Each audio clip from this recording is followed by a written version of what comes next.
Okay, good afternoon. It's an absolute pleasure to be here today. So, trending on social media is the topic. By way of introduction, let me just ask a small question. Who of you in this room are not on Instagram, WhatsApp, Facebook, LinkedIn? If you are not on any form of social media, please raise your hand. Okay, just one. Exactly, okay? I suspected that.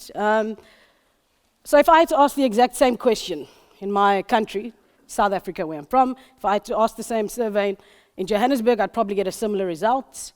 And probably also in remote villages, especially a remote village in the Eastern Cape I can think of, called Mvezo, where Nelson Mandela was born, but people use social media there. Right, so what I'm trying to get to is that notwithstanding the countries we're from, regions, cultures, backgrounds, social media is a common phenomenon, okay, because it's literally infiltrated our lives and it's prevalent. Now, before you is a set of slides reflecting a number of countries, different regions, different territories. Now, they have some things in common. I'll touch on two things. Firstly, that they're all signatories to the Hague Convention. Secondly, they have a large number of individuals in these countries who use social media. By way of example, of course, there are too many platforms to mention, so I've just stuck to these three, but all of us in this room, probably some use more platforms than these are presented. But if we just look at Facebook, for instance, there we can see figures in India, the US, Brazil, 100+ languages, it's a significant number.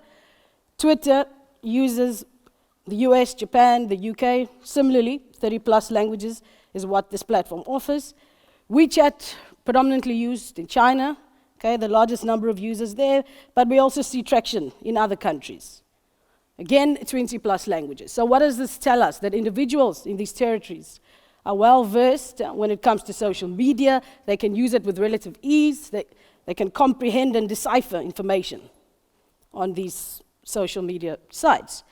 So, in fact, when we look at some jurisdictions with a common law, civil law, we can see in the domestic systems that social media is used, but mostly as a form of substituted service.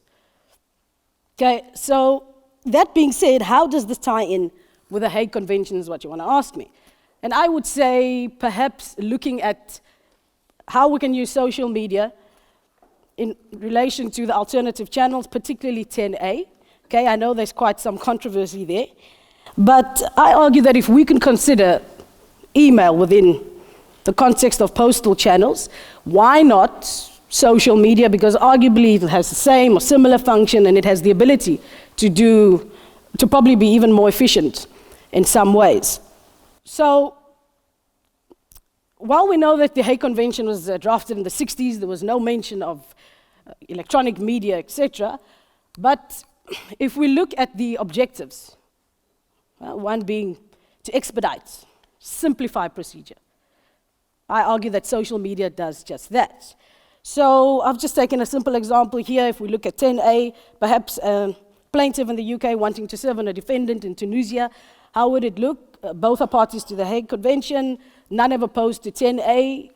And if we look at how it works, and these I've just taken some examples from some websites, but you are able to attach documents here, you're able to see when documents have been delivered, when they've been read, so you can see dates, times, and in my opinion, this, provides, it's a rather efficient service, and it's not without any problems. Of course, there are some challenges, but I would argue that there's probably more advantages than disadvantages. And my main point would be here, due process, which I believe is an integral part of civil procedure here.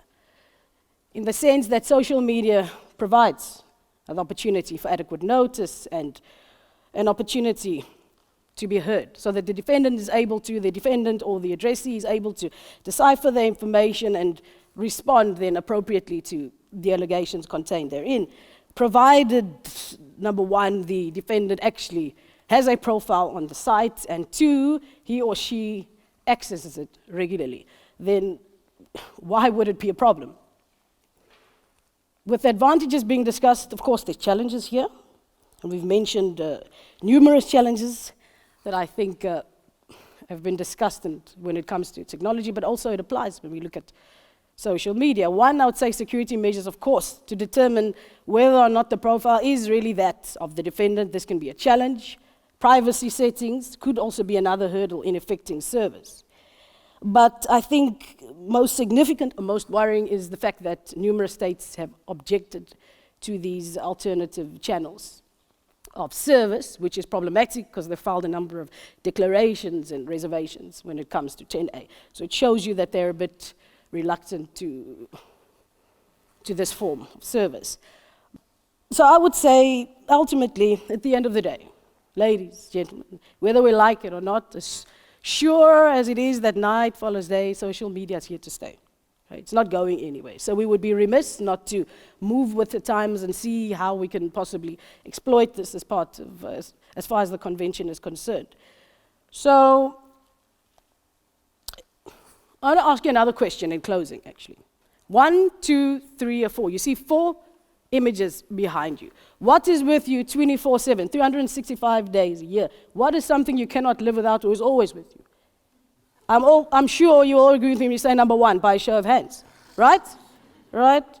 In that case, I rest my case, and I thank you for your time.